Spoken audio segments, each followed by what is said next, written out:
Totes Recall. Welcome to Totes Recall, the podcast where we talk about a movie we don't remember well. We eat 2 pizzas, 2 salads. More on that later. Watch the movie, think about it, come back, talk about. What? We don't think about it. I think about it. I think about it more than I should. That's technically part of the process. Yes. Yes. Come back, put many of those thoughts into words. Yes. That then become Sometimes digital. too many words, according to some members of the Right. podcast. Sometimes too many words right at the top. Sure. My name is Dan. I'm Molly. I'm also Dan. And I'm Beth. And our movie is The Rock. But Yeah. before we get to that, we have some people to thank. Ooh. We launched a Patreon Ooh. recently. Ooh. Dan, what's a Patreon? Oh, a Patreon is a way for people to support the arts. Yeah, we are artists. And on an ongoing basis by being patrons of them. So, people who have pledged $10 or more a month get their name said on the podcast. Oh. So here's those people. Yeah. Thank you, Maureen. Maureen. Thank you, Francis Avarallo. I hope that's right. I'm sorry. Aravallo. Aravalo. Francis Aravalo. Yeah. Francis Aravallo. I'm going into some Joe Dante Yeah, voice. a little bit. We were on the edge. We were on the razor's edge. Okay. John or Ben Nemi. John Orban. Nemi. Mr. Dan Haig. Mr. Dan Haig. Joe Jaquette. Joe Jaquette. And then just a couple of honorable mentions. Okay, so we sent cards to all of these people with a sticker in it and our thanks. And then I just got overly exuberant, and I just want to say, if you're thinking about becoming a Patreon supporter, do it now while I'm still so insecure, and I'm pouring like all of this energy into these handwritten thank you cards, and I got out of control, and I promised a name on the air to 2 people who actually didn't donate at that level, but they're amazing. So let's just say Alex P. You guys can do it. Alex P. And Trevor L. Trevor L. That is a very honorable mention, and I hope a one-time deal, but let's face it, I'm not great at following instructions. And if Alex or Trevor would like their legal name said out loud, they can upgrade to a higher level of patronage. And they'll get that name. Guys. So thank you very much to those people. Yeah. I have a question about Patreon. Oh, okay. Yeah. Okay, let's say I'm a listener of this show. Yep. I love this show. It's a stretch. That's a stretch. Right. Okay. I really want to give money to this show. Okay, do it. Because I want to support artists Yes. that I enjoy doing their art. Or you're just like sick of like kind of roomy noise on the podcast. Sure. And you'd like them to have better microphones. Yeah, okay. Or I hate the show, but I listen to it all the time, and I don't like the sound quality. Yeah. I see where you're going with this. Where do... Totesrecall.com. Okay. Is that what you were going for?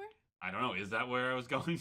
There is a link there. There's a if you go to totesrecall.com, on the bottom right-hand corner of the screen, there's a little thing that says support Totes Recall. You can click there, or you can go to patreon.com/Totes Recall. Yeah. Those are 2 ways you can get there Wow. and find it. For all you newsletter heads who had to go to totesrecall.com and scroll down and look in the bottom right, similar placement on the Patreon support link. For Different sure. page completely. For sure.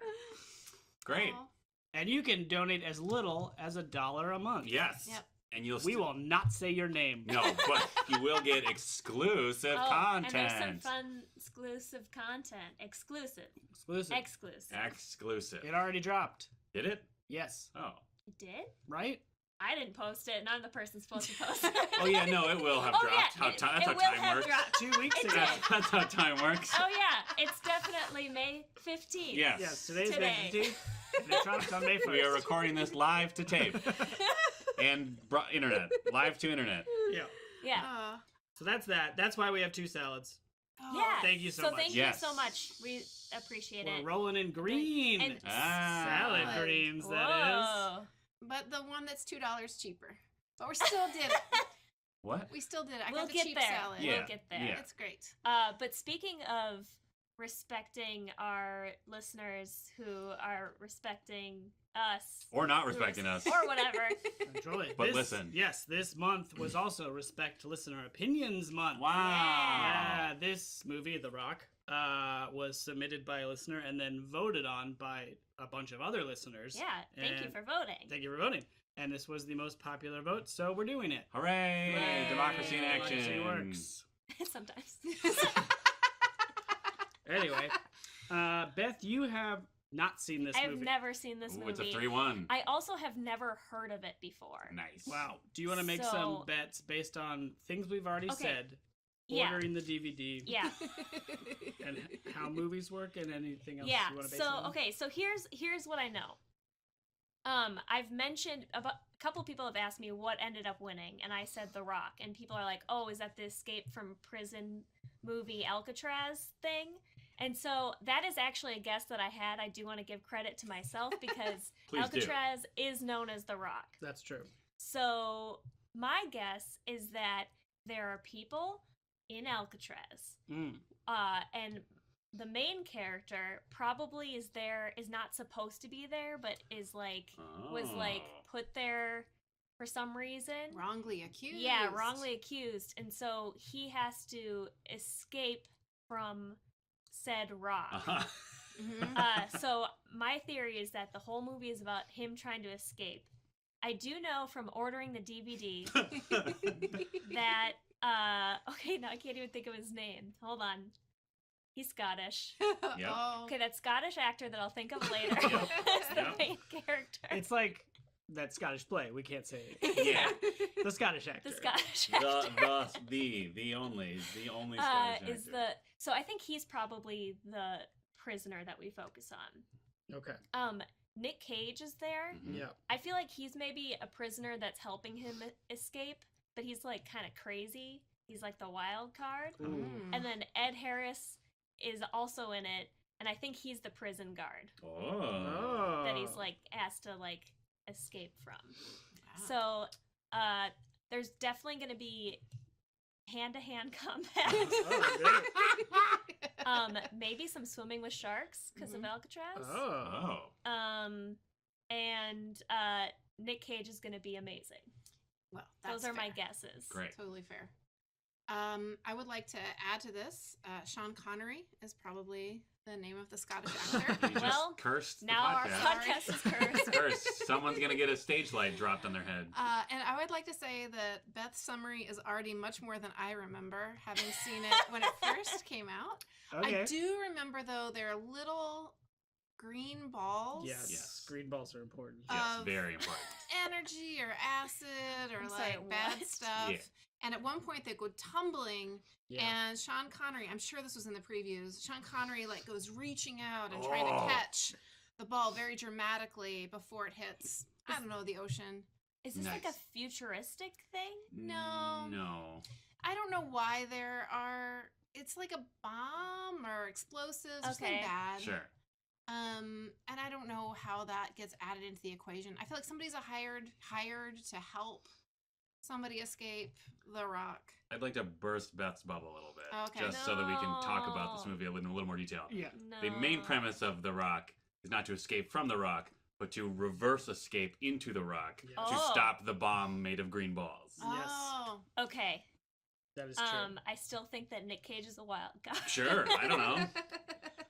I honestly don't remember what type of character Nic Cage is, but he's Nic Cage, and I believe this is pretty much Pete Cage.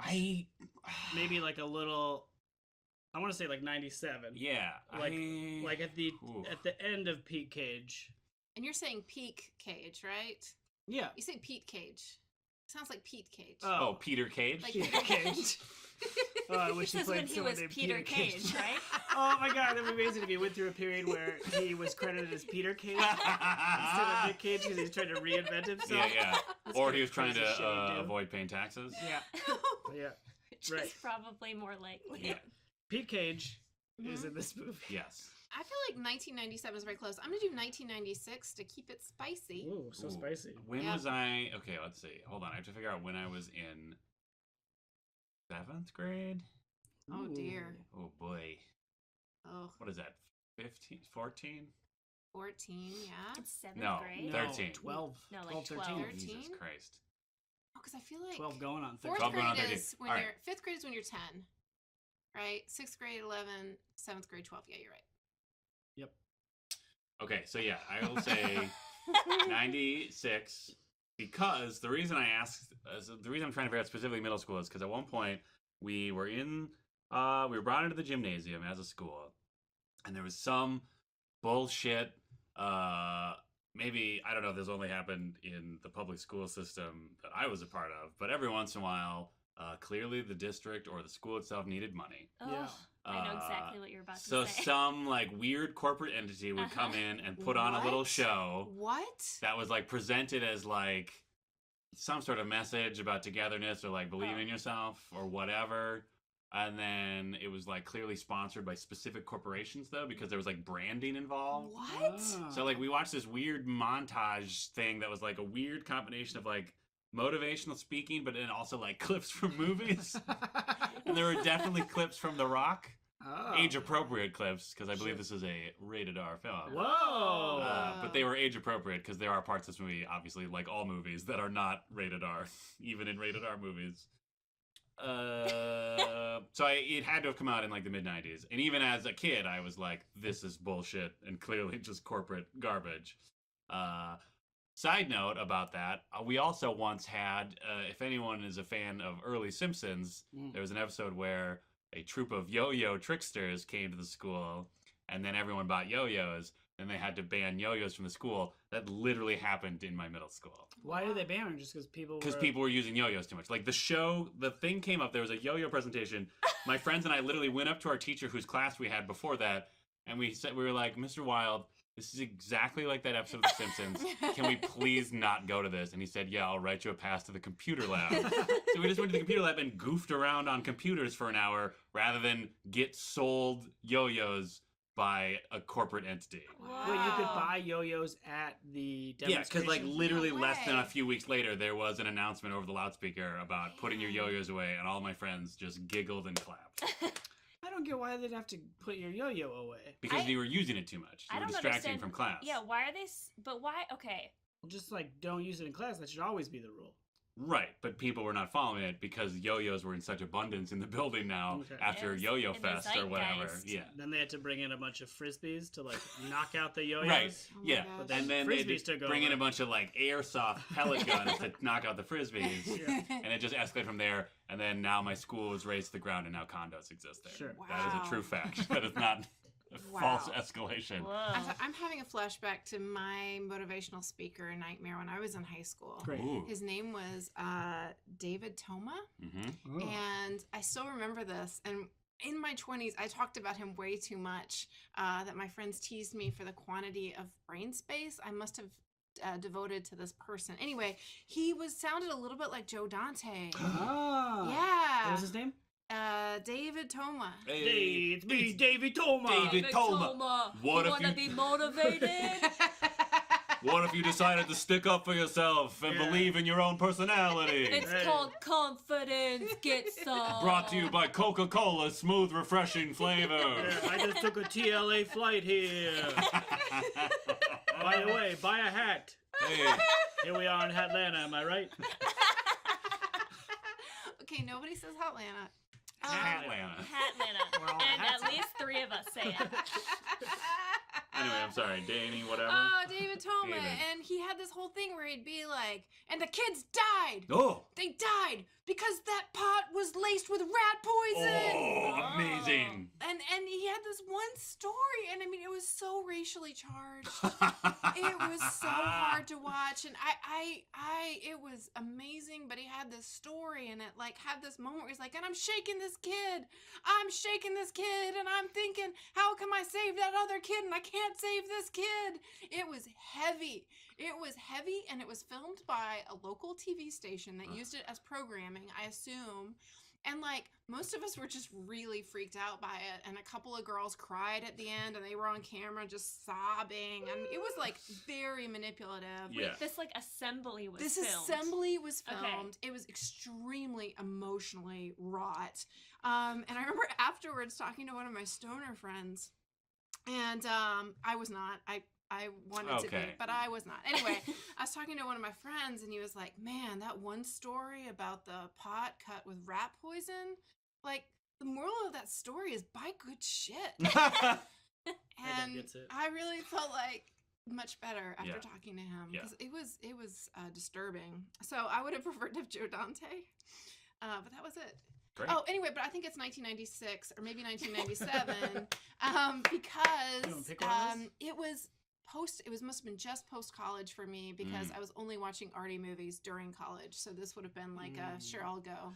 Oh, I see. And my memory of this is very poor. So because you were hopped up on rat poison weed. yeah.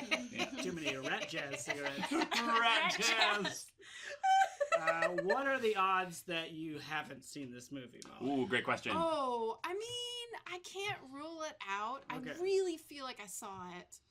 But the only image that's coming to mind is the Sean Connery with the green blob. Right. Those green balls are for sure in this movie. And for sure in the trailer, though. Yes. Yeah, so that's the one thing that gives me pause, that maybe I haven't seen it, but I really feel like I did. Yeah. Rat pause. Nice. Rat pause.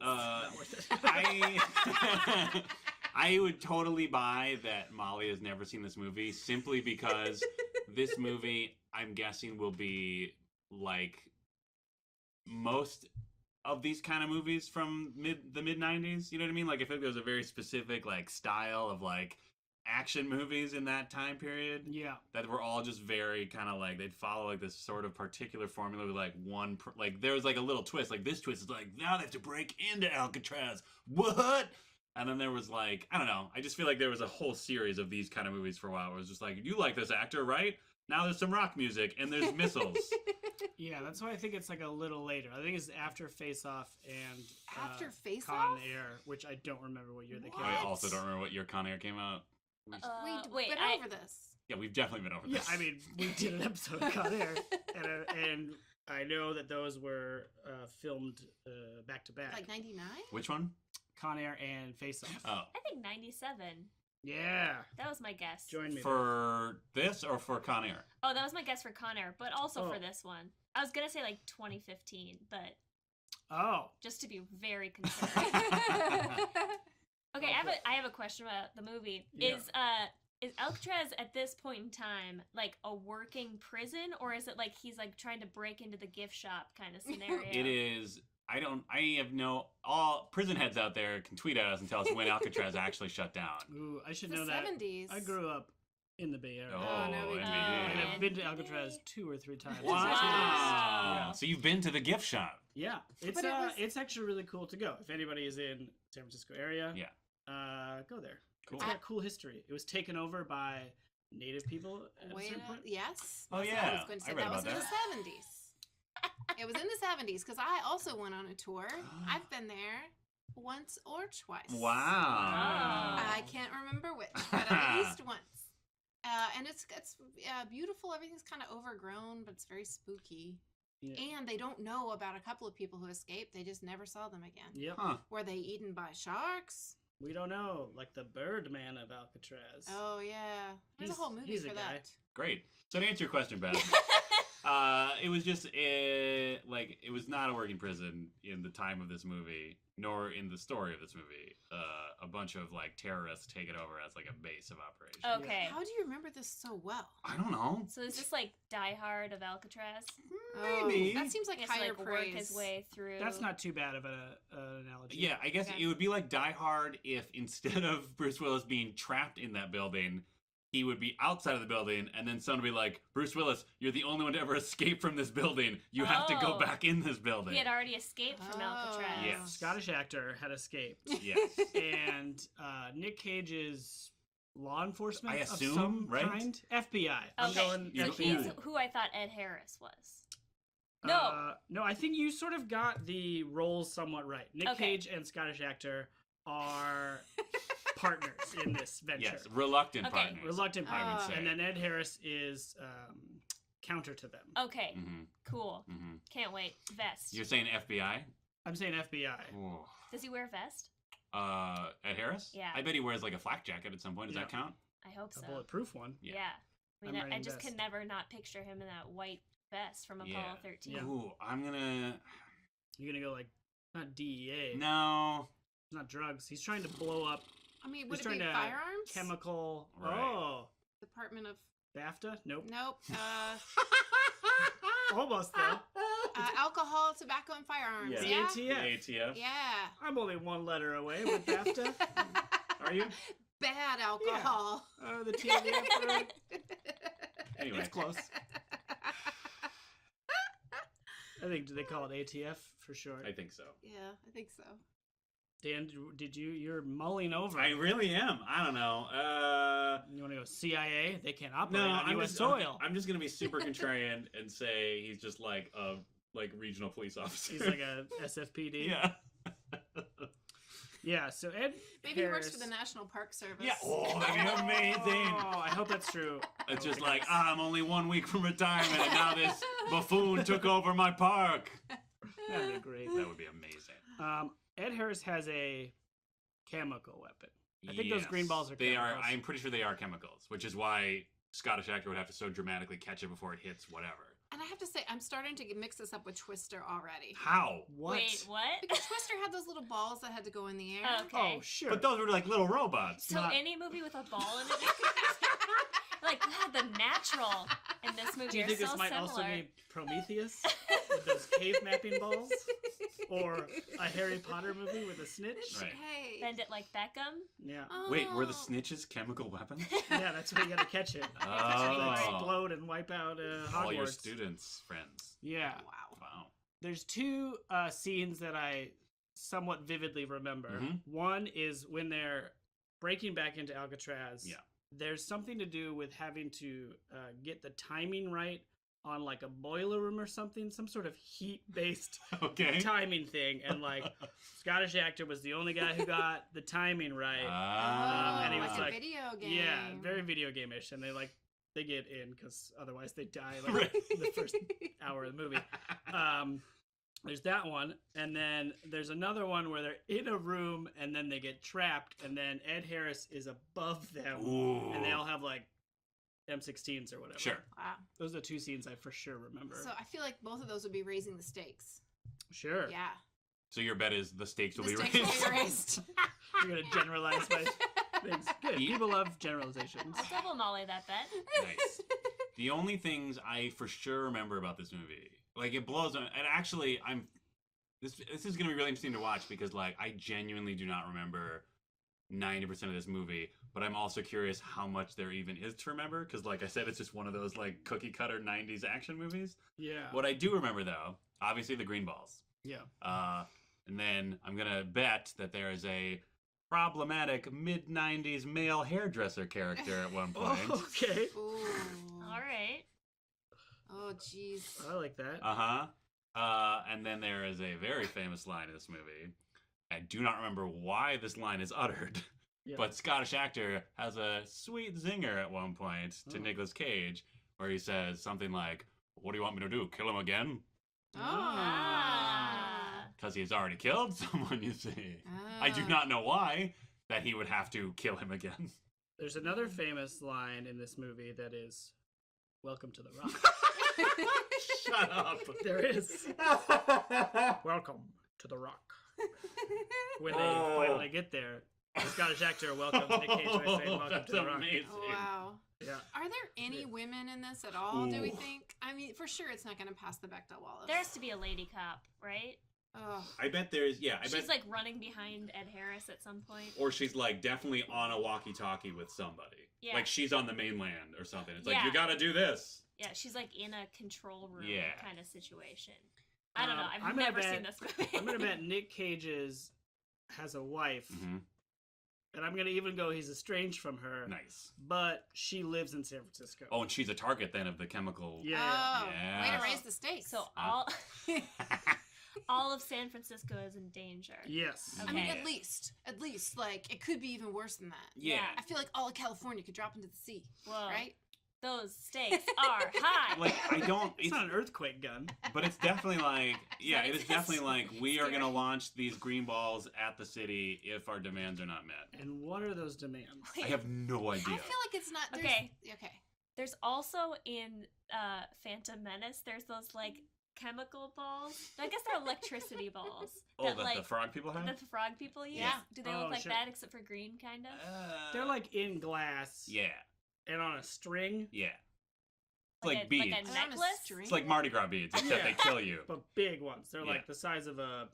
Apple? Snitch? I don't know. Apple's too big. Okay. I'm going to say bigger than golf Would ball. you say they're like the golf size ball. on Twister?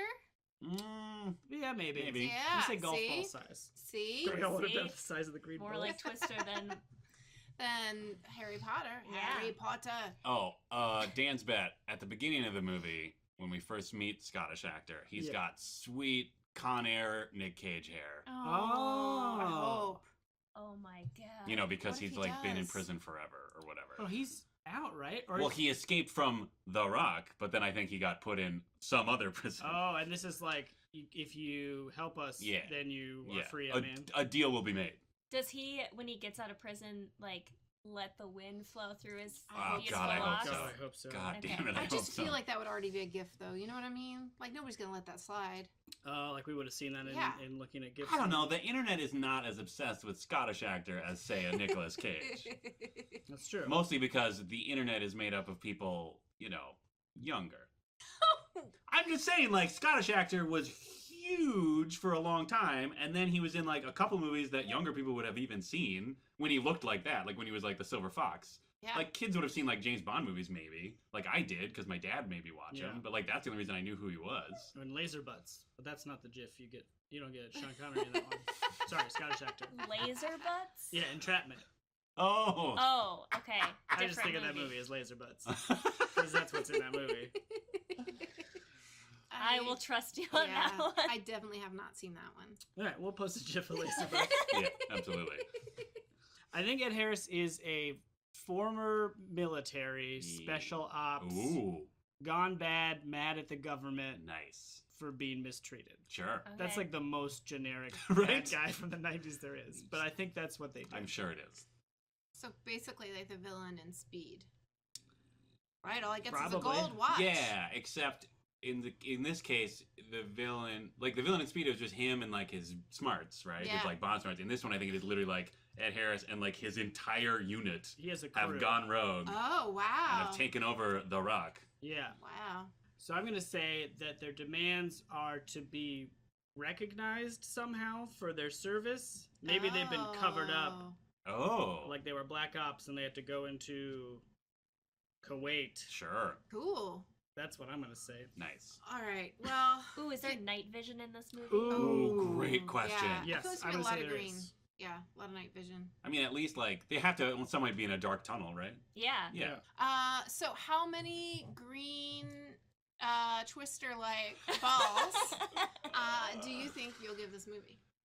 I'm gonna take a cowardly 3 because as I said, I'm concerned that this is gonna be like too generic of a generic 90s movie and won't have like any of that like sweet magic that some of these other 90s action movies have, where it's just like so bonkers. Yeah. I'm also concerned that we won't get any like true peak Cage. It'll just sort of be like journeyman Cage. Oh, You know, we're not since gonna he's see, supposed to be like gross. the straight-laced cop guy, like the authority figure, I'm worried that like maybe he'll freak out for like 2 seconds when he like yells at Scottish actor, but most of the time he'll just be like the guy who's supposed to, you know, I don't know, be in control. I'm just worried he's gonna be like journeyman Cage, and we won't get any freakouts. It's a really valid fear. Yeah. Let me place this. I don't know if it's a bet. It's not a bet. But if we get a full Cage freak out because he may or may not have been exposed to those green ball chemicals, Ooh, that'd be a good freak that will be an opportunity. automatic bump up to 4. All right. Okay. It's on you, movie. I'm gonna say 5. Wow. Because this Love was it. voted by our listeners as a movie I should watch. I've never seen it before. I have very high expectations. Oh, so no. if I'm disappointed, it's all of your fault. Yes. No. I love it. Talk about raising the stakes. Yeah. Yeah. What? Well, I am going to split the difference and do 4. I think it's gonna be. I am hopeful that it's gonna be enough of a wacky '90s Cage action movie to entertain me, but it's not going to reach the level of Face Off or Con Air, No. How could it? which are both so crazy in different ways. and this is like the Gertie. I am talking. This is like the I don't know, younger brother, but in that way that people use it offensively. What? Of what? Of Face Off and Con Air? Yeah, this is like the third one. Oh, sure. There's some other metaphor that works better. The Jeb Bush of Nic Cage action This movies. is the Jeb Bush of Nic Cage action. Thank you. Yes, Jeb, The Rock. It's Jeb. Please clap. Oh, okay. Well, I'm gonna give it a 2. Whoa. A pessimistic 2. I'm hoping, honestly, that I will like it more than that. I'm concerned that I don't remember anything about it. Like, that is... Like, for good reason? Like, for very good reason. And the very good reason might be that I haven't actually seen it. I won't know until we watch it. But I feel like it's just really forgettable, and I'm so hoping that I'll come back and be delighted and be like, wow, our listeners were spot on. That could happen. It could. Or maybe it won't. I don't know. We'll find out. And with that, we're going to hit pause, go eat some pizza and 2 salads, and watch The Rock. We'll be right back.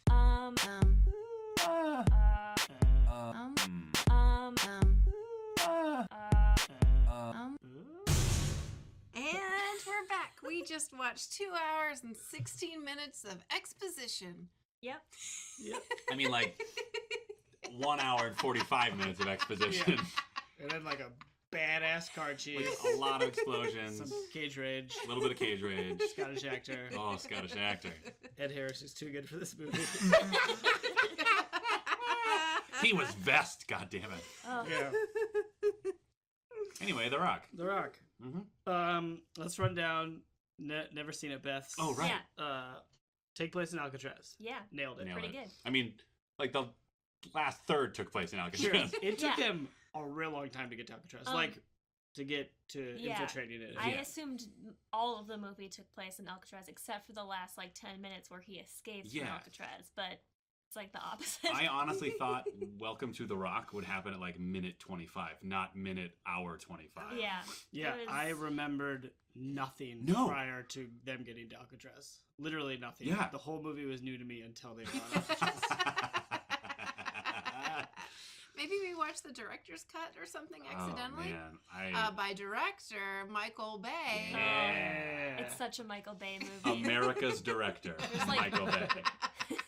So many shots of a TV for no reason. Oh my god, amazing. Lots of gratuitous American flags and Yeah. how many Helicopters. speeches. We'll get Oh. there. We'll get there. We A gotta lot. run down the A Beth. lot. All right, best stuff. People in Alcatraz would be wrongfully accused and they must escape. Sort Nah. of. Nope. I mean, Wait, Scottish actor was wrongfully accused and he had to But escape. that's not the plot of the movie. Right. No. They spent a I lot of feel time like talking that about wasn't it. like the impetus. Right. Yeah. But yeah. It's it happened She gets a- previously in the universe. Yeah. She gets a half point. Yes. There Half could be a point The to Rock me. prequel that is that story. Yes. With Scottish actor. Oh. With Scottish actor or with like a Scottish actor? I mean, someone else portraying Scottish Yeah. actor. Scottish I'd like actor to is see it with character. Scottish actor. Yeah, maybe David Tennant. Who's the new Scottish actor? I guess. I don't know. Daniel Craig. He's so good. Maybe you could buy David Tennant as a young Scottish actor. Sure. I don't know. Ugh. The real Scottish actor is retired now. Actually retired? Like Yeah. Like he's just like, I'm too old. I'm just gonna Yeah. hang out. Good Oh, for him. Yeah. Yeah. Use this. Well, I Rock can't remember money. if he's like Nicholson, where he's like, my brain's dying. I'm gonna stop and just hang out and be old and comfortable. Wait, Jack Nicholson's brain is dying? Yeah. oh, that's Aw. sad. I think didn't that know I think that. it's Jack Nicholson. Like just in the way that old people's brains die. Well, or like a he- specific. I think he like a specific thing. Maybe tweet at us. What with that Nicholson brain? Sure. Yeah, probably depressing. I think it was Jack Nicholson. Some famous You can add actor. hashtag depressing if you Yeah. like. Please, I mean, feel free to add hashtag depressing for any tweets you send to us. We're all adults. Oh. Nic Cage was gonna help Scottish actor get out. I mean, he helped him get in. And out. Yeah. He Sure. Really Oh, gets it yeah. At the Right. end. Yeah. All right. Yep. Full point. Full point. Full point. Ed Harris was a guard. Ah. Yeah, I mean, okay. Like a Here's my flag guard. argument. Yeah.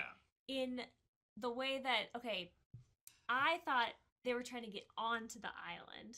So Off of the course, yeah. Thank you. I thought they were trying to get off the island, in which case Ed Harris would have been the antagonist. Yes. Yeah. This case, they're going on to the island. He's still the antagonist. Yeah, sure. Half point? Sure. Half point. I mean, he was, as we learned through a lot of exposition, he was a guard for America. Yeah. For many years. And America's he was morality. guarding the Rockets. Yes. Rockets. Yeah, the Rockettes. He was guarding the Rockettes. Very different movie. Because there were no women in this movie. There were I know. 4 or 5. Yeah. There were possibly... Out of how many, Molly? More than 70. I got tired of counting. Yeah. It was so many men. There's like, a lot of dudes. And you think, okay, there's a lot of men in a lot of movies, Right. and that whole ratio of men to women, even as extras. But this was like gratuitously man covered. Yeah. Man covered. Go roast. The Rock was just crawling with men. Yeah. But weirdly, this somehow managed to pass the Bechdel-Wallace test, Yeah. which is insane. But it did, because there's an interaction between 2 young women where they... Jade and her friend Stacy. Yes. Who we know is her friend because she says, "No, I'm her friend Stacy." I'm not Jade, I'm Stacy. Do they talk to each other? Yes. Or do they just talk around the same time? At first they do, but then she says, "Just give me a minute." And then she's like, "I'll be over here if you need me." Yeah. Okay, but isn't that just the one? Oh, no. Okay, I see. Yeah. Okay. But that's Got it. it. And That's that pretty is good. the most amount of woman dialogue in the entire movie. Well, except for, I guess, the girlfriend. I might be getting ahead of us. But, I mean... That is the only... There's a positive female friendship in this movie. That's true. Yeah. I would not have suspected going in, but No.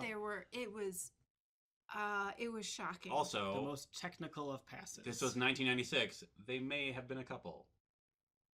Oh. San Francisco. Very subtle. Castro City. Her friend.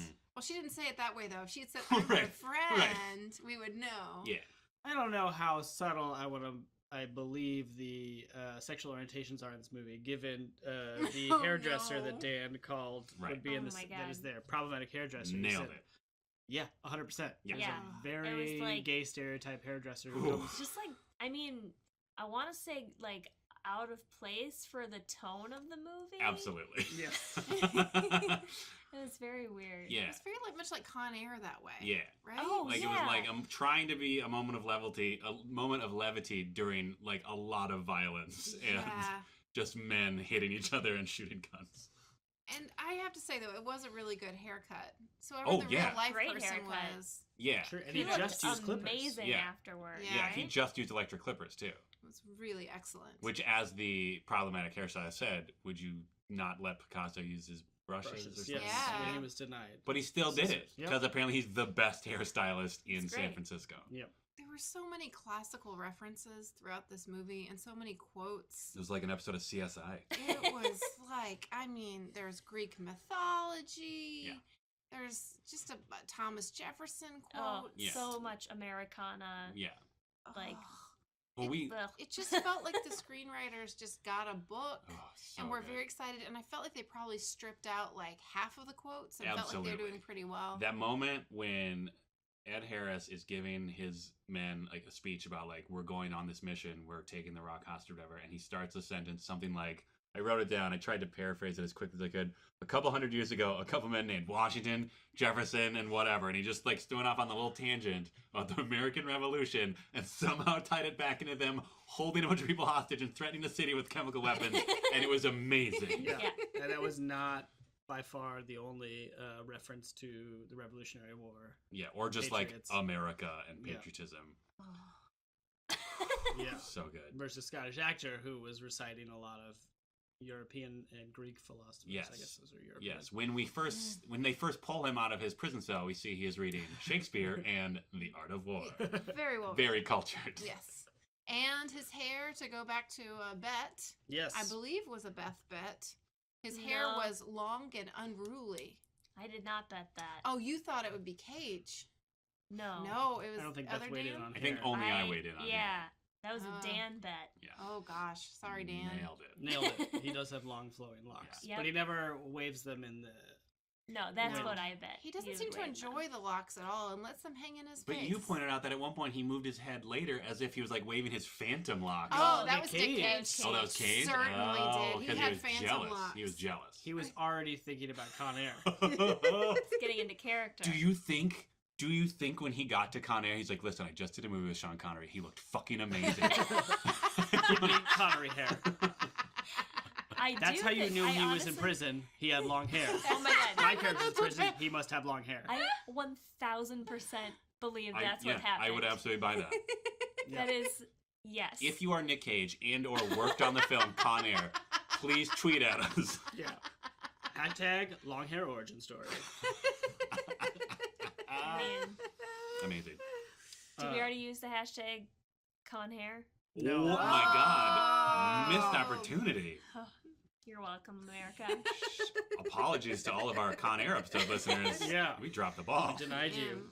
Oh, and just this is still pertinent, but we learned early on that what's his name? Nick Scottish actor? Cage. Nick Scottish Cage. actor. Nick Cage's character's name Non-Scottish is actor. Stanley Goodspeed. Oh, So good. yes. Oh my Good. god. FBI agent. Wait. Nailed it. Yeah. Doctor. Doctor. Dr. Stanley Stanley Goodspeed.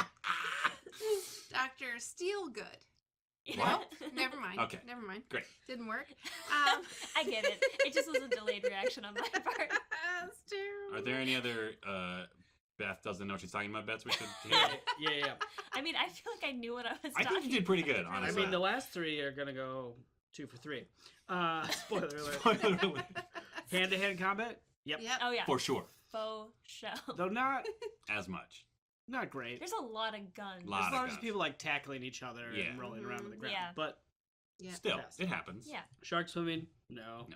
They did swim, though. They did swim. They There had should have little... been sharks, but I bet the budget didn't allow for it. Sure. Probably. Michael Bay for sure wanted sharks. Oh, no Yeah. question.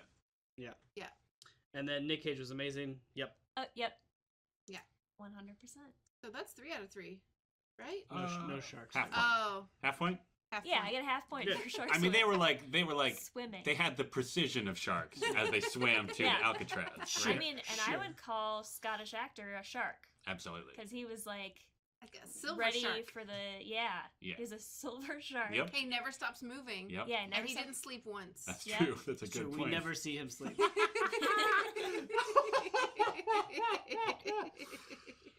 Okay, great. Great. We did it. Well, Good job, Beth. That's the end of the podcast. Thank you. Did we actually keep score? No, but please tweet at us. Oh, yeah. To know what the sum of that is. Hashtag. What that best score. 96 is when this movie came out. Cool. Molly and Lyndon were right. yay. And this is right 1 year before Cage's ultimate year. Yeah. 97 of Face Off and Con Air. Right, which actually like makes this movie make more sense because like we know like throughout the movie it was like so frustrated because So Cage would frustrating.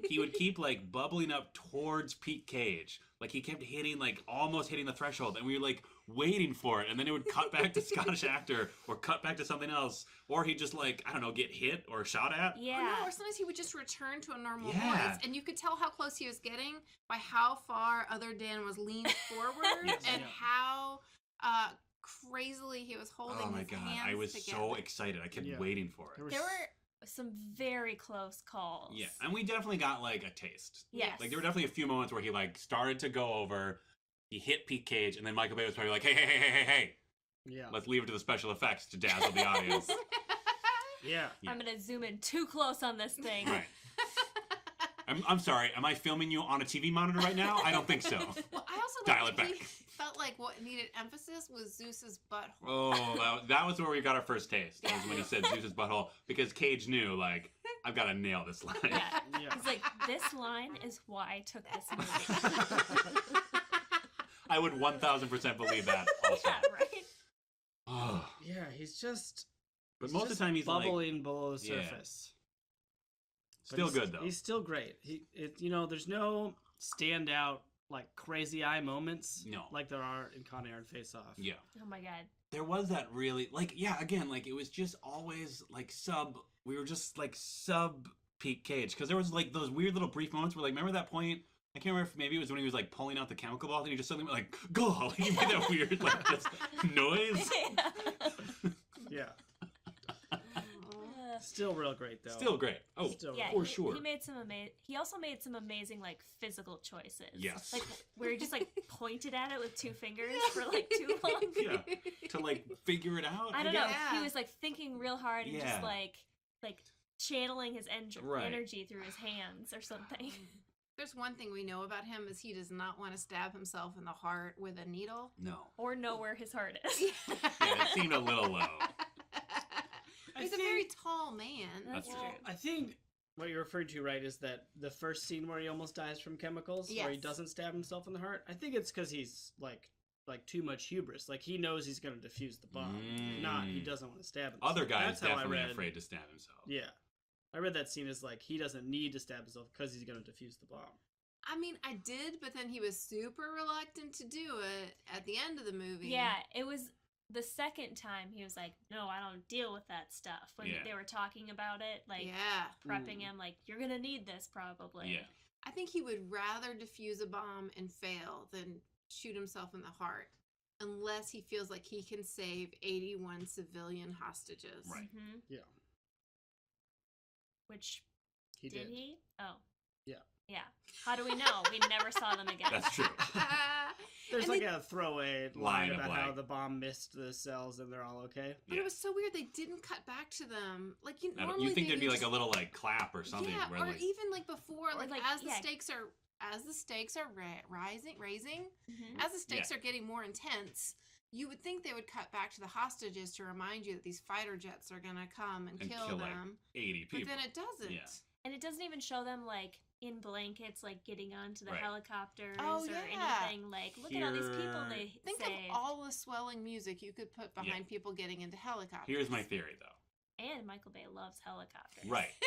But here's my theory: is by the time Michael Bay realized he got to shoot a squadron of fighter jets, he had literally forgotten about the hostage characters.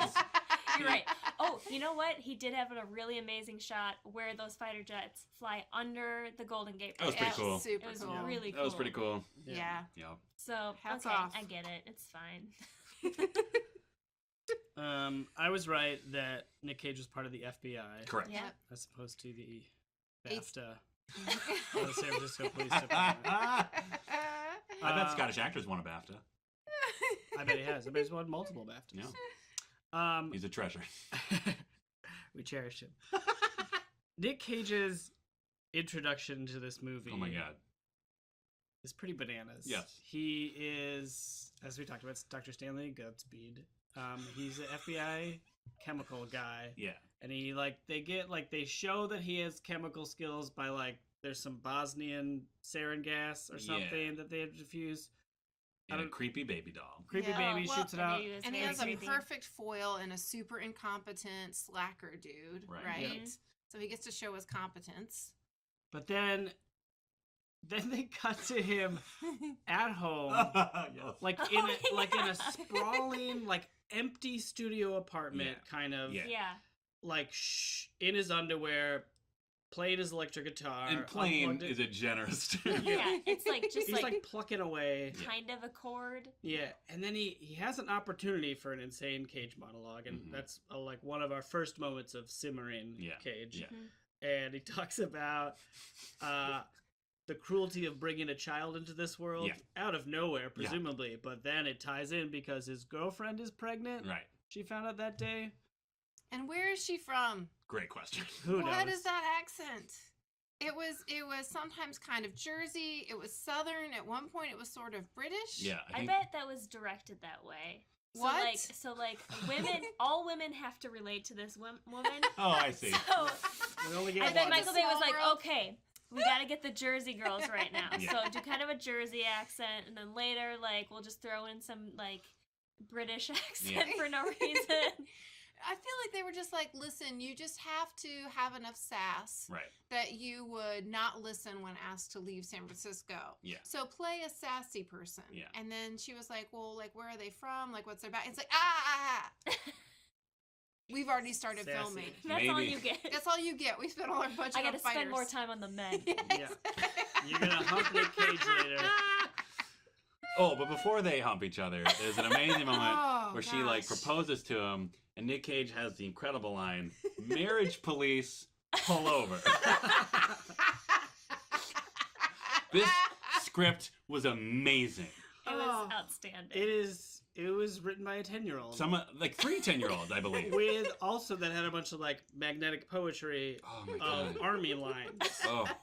I still can't quite express this. Maybe you guys could help me. But the thing that I found most intriguing about the script was the amount of kind of generic fill in the blank kind of lines, like just get me the Pentagon, like kind of out of nowhere. Yes. And like it is specific, but at the same time it's not. Right. Like I don't know, nothing really. It felt like a fill in the blanks army movie. Well, and there were so many. I'm sorry. Well, I feel like I think there were 3 different writers at least, I think each of them added a different layer. You know what I mean? Like I think it started out kind of philosophical, and there were like 20 times the number of quotes. Probably, yeah. And then somebody came in who wanted to make a whole bunch of puns and added some sexual stuff and marriage police or whatever. And then the third person was like, let's have 2 women talk to each other. Let me see if I can sneak this in.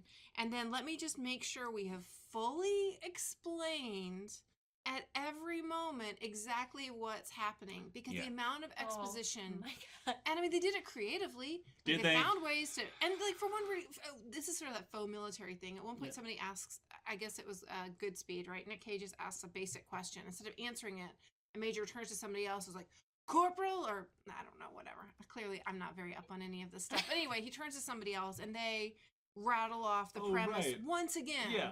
With a bunch of sirs and general sirs and stuff. Yeah. I don't know. It's like sometimes they had flipped open like a Tom Clancy novel. Yes. And like just pulled a paragraph out wholesale. And then other times they were like, I don't know, fucking who cares? Put anything in there. Yeah.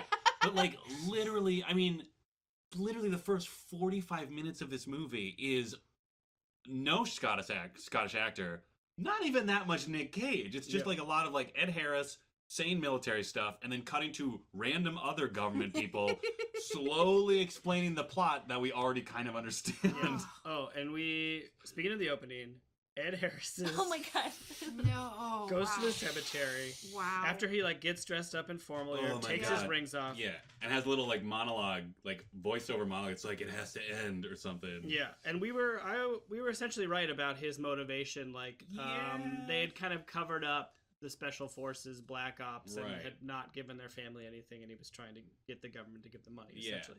So he's doing that, but his wife has just died 1 year earlier. He goes to her grave, which literally says, his wife. Right? Yeah. And like, his name's not on it, right? No! It's like, you see him, and then you see a gravestone that says, his wife. What? It's like Michael Bay got to set, and it just said somebody's name, and he was like, who's that lady? I don't know who that is. Somebody make this more clear who's in this grave. And they go, it's his wife. Okay, put that on it. Put on there. I can't wrap my head around that gravestone. I know. The only thing I can think of is that they had bought like a plot, like a shared plot or whatever it's called. Yeah. And then it's like on the other side it says like her husband or like man. Or there's like a sign that we don't see that says like these 2 plots of land belong to General whatever Hummel, and then over here is his wife. Yep. And then when he dies it'll just say him. Shouldn't there be like a I'm with stupid style arrow under his wife, and then like an arrow to the other? Maybe. Or like maybe on the other side, like she loved the Jetsons. And so there's a quote. Was her name Jane? No, it was Barb. On the back. It just has the whole Jetsons song, but it didn't all fit on. So the last line is Jane. We go to the other side of the headstone, his wife. And then... Oh, no, that means... Never mind. I was going to say there'd be another headstone that said her daughter, Judy. Sure. Daughter, Judy. I feel so bad now. That Judy's dead? About a hypothetical dead child? Yeah. From the future? I mean, he probably has a dead child, right? Oh, no. No, but I think he was... How would he have time? That's true. He was in every war. Every major military conflict. And he was, like, waiting to do this till his wife was gone so she wouldn't suffer the consequences. Yes. Presumably, he would extend the same courtesy to his wife. Okay. Did he kill his wife? No. Well... I mean...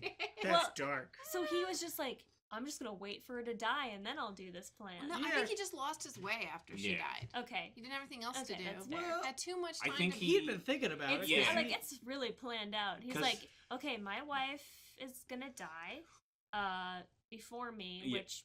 Oh, I don't think that was part of the plan, though. It can't be. His little monologue to her grave kind of suggested that he had, like, tried more diplomatic and political things before. Yeah. And then I think maybe after she died, less than a year before, he was just like, fuck it, I'm going to steal a bunch of chemical weapons. Okay. And threaten to blow up San Francisco. Yeah. Okay. What does he have to live for anymore? Nothing, except for his men. Oh, man. And I mean, as soon as... Okay, so then the whole premise is that he's doing this for honor and for recognition, and he also happens to be paying off the people that are helping him with $1 million a piece. Yes. And once you introduce money as a motive, you're like, oh no, this is not going to go well. These people are not going to hang with him because of honor. Right. They want their money. Right. And if they're not going to get their money, just that's it, Ed Harris, you know? I mean, that eventually happens in the movie. Yeah, of course. Sorry, spoiler. That's what happens. It's kind of exhausting. To be honest with you, there's just a lot of shooting and running. A very cool mine shaft scene. That was insane. Okay, can we talk about that mine shaft? Yes, please. Yeah. Why is that there? Yeah, that's my main question. Okay. There's just a mine shaft in the bottom of Alcatraz. I think it's to like move all that rock and to build it. You would have something like that. Yeah, to like clear out the or bring up supplies from the shore or something. Where are they? But okay, why would you clear out rock from underneath the island? That would just make it like less stable for a building to sit on top of. Well, I mean, don't they have to like carve out the like? Aren't they like carving out the thing from rock? Cistern room? I don't know, guys. I don't know. Is that how Alcatraz... Is Alcatraz literally carved from a rock? Oh, it's I called don't know, the that rock. sounds really cool. It does sound cool. It's probably not. I don't know. I mean, it was once a Civil War fortress. That's true. I guess that could be Civil War era mine tunnels, but maybe they were digging for gold. Maybe they dug too deep and awakened something. Yes. Oh, burial grounds. You fool of a toque. There were some serious Scooby-Doo moments. Yeah, there were. And the spooky... What do we call them? Spooky Boys. Spooky Boys. They're on my list of MVPs. I love the Spooky Boys. They're definitely MVPs. Let's get to them. MVPs? Oh, sure. Or just the Spooky Boys specifically? Let's do MVPs. I love it. Let's jump around. All right. Because I got a couple. Jump. Okay. So sorry, everyone. I apologize. The Spooky Boys, do you want to introduce them? Yeah. So the Spooky Boys... so basically, what we learn in one of Ed Harris's like multiple expositions that are also simultaneously explaining the plot, but also like making we the audience like have an opinion about how the American government treats its veterans. It's a very like it's a weird movie where they like almost try to say something important like politically, but like there's also a lot of shooting and chemical weapons, so it kind of gets muddled. Yeah, they're doing a lot in this movie. They're doing a lot. This is an ambitious film. Anyway, so he explains that, like, his entire... so, like, his entire... I called it Ed Harris and his character actor brigade. Because, like, literally every one of them was, like, one of that guy. Yeah. Like, oh my god, that guy! So many. So many that guys. Yeah. So he explains to themselves that, like, he is from Vietnam. His second in command... also from Vietnam. And Desert Storm. Yeah, like, some of them are from Desert Storm. And then some of them are just, like, randos that decided to come along. It doesn't matter. Anyway, there's a lot of different people. One of them has a top knot. It's great. But the Spooky Before Boys... his time. Indeed. Trendsetting. The Spooky Boys, I don't even know if they were in that initial scene where he explained to these people, but suddenly Nic Cage is, like, diffusing one of the missiles, and two dudes just, like, slip down on ropes like fucking Spider-Man and, like, literally, like, come up next to him and, like, say something like, hey, sweet cheeks or something. Yeah, there's a lot of, like, flirty hey, zingers. Sweetie. Yeah, and so at that point you're just like, that's terrifying. But then literally every entrance they have for the rest of the movie is them just popping out of nowhere, and it's always those two guys. Yeah, they're always together. Like, everybody else, like, just runs in with their guns, but those two always just, like, pop out of stuff. There's, like, one where, like, Nic Cage is, like, against a wall that's, like, slatted wood, and they, like, both, like, reach their hands through it like they're zombies or something. Oh, the Spooky Boys. Spooky Boys.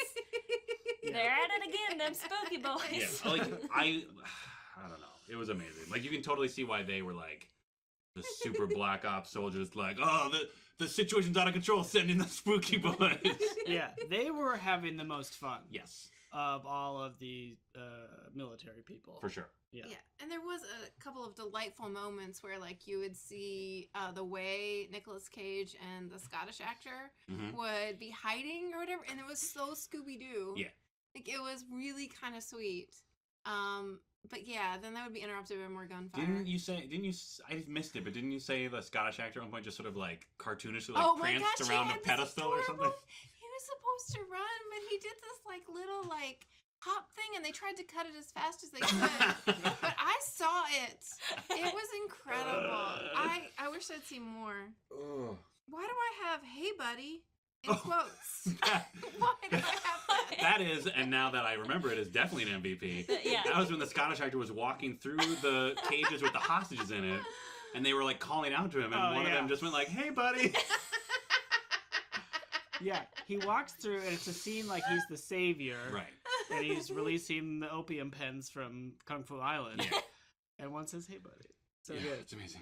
But he doesn't release them, just to be clear. He doesn't. No, and why doesn't he? I guess because he hasn't like diffused the situation Yeah, yet. they would just be you don't want running them around. running around like crazy. I mean, Larry, whatever, probably would have just tripped on something. Larry Henderson. Oh, Larry Larry. Henderson. Poor Larry. Poor Larry. Aw. Larry's an MVP in my heart, just because he's so sad. Yeah. Father of 3. Ugh. Yeah. He had a gun against his head, and he was crying into a microphone. Yeah, man. So sad. That's rough. That's rough. I think he's fine. I think they're all fine. Okay, they're all fine. They're all fine. Yeah. Unless they all died by bomb. Sure. Unclear. One of mine is the cable car driver. Yes. Oh my god. Yeah. In the pretty good race scene. I like chase scene. I thought It was great. pretty good. Yeah. He is first introduced. He's like dressed like a Boy Scout, I guess. I honestly was like, is he a brownie? Like, Yeah, he brownie had, is more like, accurate. all these Patches like on his- patches yeah. and like and like a beret-ish Yeah. hat and Yeah. a vest and a sash maybe too. Was he the driver? He like was a tour unclear. guide maybe. Yeah. But like, yeah, I guess he wasn't driving the trolley for sure. Yeah. But Maybe he volunteered for the tourism board or something. yeah, Yeah. he was like, everybody, look, welcome to the trolley. Yeah. You know? His first line is super jolly. Yeah, like, he's this so dude nice. is a cuddly teddy bear. Yes. And then Scottish actor and Cage start chasing. Scottish actor's in a Humvee. Oh man. Nick Cage is in a yellow Ferrari, Lamborghini. They like run into him. Then he immediately starts swearing like crazy. Yeah. Like everybody's a motherfucker. Yeah.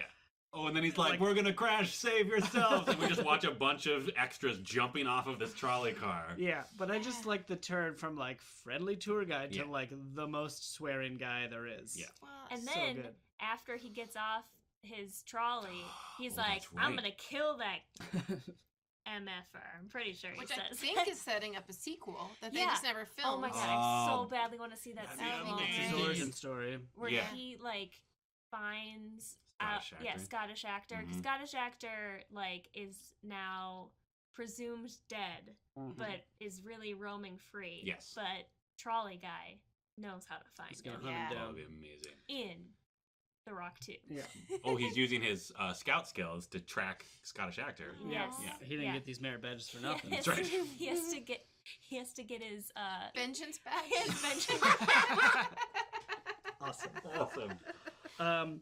That chase is like a cartoon. Yes. Here are some things that they run into. Oh Yeah. man. So Thank good. you. Thank you. A water truck with Yes. just like Yeah. a bunch of water things. Yep. They almost hit an old lady, which I'll put in quotes Yeah. because it's definitely like a 25-year-old guy dressed as an old lady. Carrying flowers. Carrying Carrying flowers, flowers, like yeah. with a walker. Yeah. It's amazing. It is amazing. What else? They hit the A- cable car. Mhm. VW Beetle. That's yeah. a love bug. Oh yeah. Yeah. And I can't read the rest of my notes.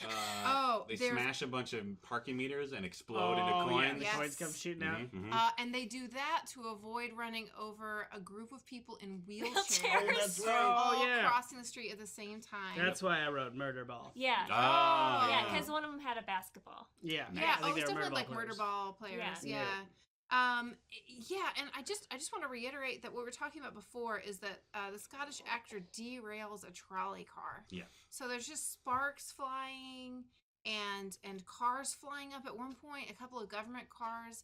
Oh, they fly up and flip over. But Yeah. even before that, I just want to say where this movie started to pick up steam for me was when they first have the chase starting and you just see all these cars catching air as they're going over the hill. Yeah. It's like the opening moment of Speed where a car comes up over a hill in San Francisco and catches some air, and it's beautiful. But it's like that over and over and over again. It's just excessive leaping in the air of cars. It was beautiful. Oh, that's one of my MVPs, actually. Oh. There was one agent whose only moment to shine was when his car flipped over another car, and they just quick, like, Michael Bay zoomed in on him going, "Ah!" And he knew that was his moment, and he crushed it. We should talk a little more about Scottish actor's character. Yeah. Wait, I've got a You got MVP. more movies? Go for it. The Fed Kids Table. Oh, lady, yeah. It's during one of the like war room scenes where they're trying to figure out what to do, and all these high-ranking officials are there, and it's all men. I just don't trust me. Watch this movie, you will be amazed. It's all men, and then they cut to there's one actress who has a line. And she says it, but when they cut over to her, like, is she even in the same room? No, I don't think so. It is literally like she is, like, on a different set. It's like, okay, it's like a full table when they're shooting at the men, which is, like, on one side of the table, and then the other camera's pointing at the other side of the table, and she's sitting by herself with empty chairs around her. Like, it's like a folding It's like they finished the movie, and they're like, oh, we didn't put, like, any women in this movie. So they, like, cut some dude out, and they just, like, had her come in for a day to, like, shoot her scene. They're like, I don't know, just sit at this table. It's like Michael Bay's Office or something. Yeah, that seriously felt like they had, like, cut out a scene where, like, right after that, someone's just like, okay, Donna. You know, like, just immediately dismisses her comments. Like, at least then she'd be named. Yeah, that's true. Oh, it's terrible. Great. Oh, another MVP I had was the owner of the Humvee, who is a fancy German man. Yes. Who is very particular about his Humvee, and then Scottish actor steals it, and then he calls him on his car phone later and, like, reams him out in German. Yeah. I just want to say, the Scottish actor's character... He doesn't really... What? He just said... I can translate what he said. Ah. He literally just says, "You stole my Lambo." Or my Humvee. Yeah, but I also want to point out that they really tried to emphasize how out of popular culture the Scottish actor is, because he's been in prison for 30 years in solitary. Yeah. And so he's surprised by all kinds of things, like he has a funny line about The Rock being a tourist destination. Yeah. But then when he's in this Humvee driving and a phone rings, he doesn't think twice about answering a phone in a car. He looked around confused for a few seconds. Yeah. I think he was. I think he was like, "There's a phone in here?" That's the look that... But he, like, knows what a phone is. Right. Yeah. But a phone in a car? I mean, I don't know. Did, like, super spies have that in the 60s? I mean, James Bond did. Yeah. Maybe that was, like, old. Maybe he's like, this is outdated technology. I kept wondering if he was James Bond. I also wrote that down. I was like, is he just supposed to be James Bond? And, like, after things got tight, like, things got dicey. That's why he doesn't have a name? Oh, my God. Yeah. So he just made up a name? So this movie is the prequels are James Bond, and then it goes into The Rock. Mm-hmm. Then the end ends with Raising Arizona. Oh yeah. Right? Notice the ending scene is like Nic Cage like busting out in like, I don't know, like a Hawaiian shirt. Yeah. Like stealing something from a church. Like it looks very Raising Arizona. With like his wife driving the getaway car. Yeah. Just married. Yeah. She'd be like all over marriage, scooping please. up a thing of diapers off the ground. Oh. Nice. Great shot. I would absolutely buy that James Bond at one point got sent to the States, infiltrate our government, and then just got completely shit-canned by everybody. Yeah, and the thing that he has, the reason he went to jail in the first place... came out of nowhere! He has microfilm of all the secrets. All of them. Two examples are who shot JFK and what happened at Roswell. Yeah. The most generic government secrets that exist. The director of the FBI says it so casually, too. Like when he's just like, tell me what's going on. And it's just like, he stole the microfilm from J. Edgar Hoover. And it's got the... Yeah, well, it's another like super long exposition monologue. Yeah, and they just throw in those crazy conspiracies for no reason. It's amazing. It's wild. And then he essentially bequeaths it to Nic Cage at the end. For what? For what purpose? Just for craziness. Yeah. What is Nic Cage going to do with it? Yeah. I don't know. I mean, he he says, "Do you want to know who really shot JFK?" That's the end of the movie. But he can't do anything with that microfiche. I guess he could make money off of it. He could like give it back. I mean, he's still an FBI agent, right? I don't know. That's unclear. He'll always have a job as a chemist. No, he was a nuclear biologist. What was he? He was a chemical weapons specialist or something like that. Yeah, but then at one point he says he is a bio something.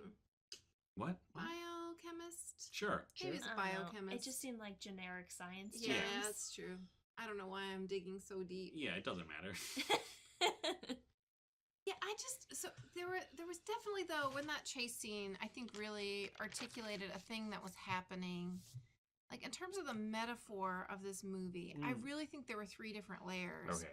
And one of them was this whole like red state, blue state machismo, like literally rolling over love bugs and literally like making fun of anything that was at all soft, right? Mm-hmm. These masculine guys, like so the hairdresser, there's like a few other examples, right?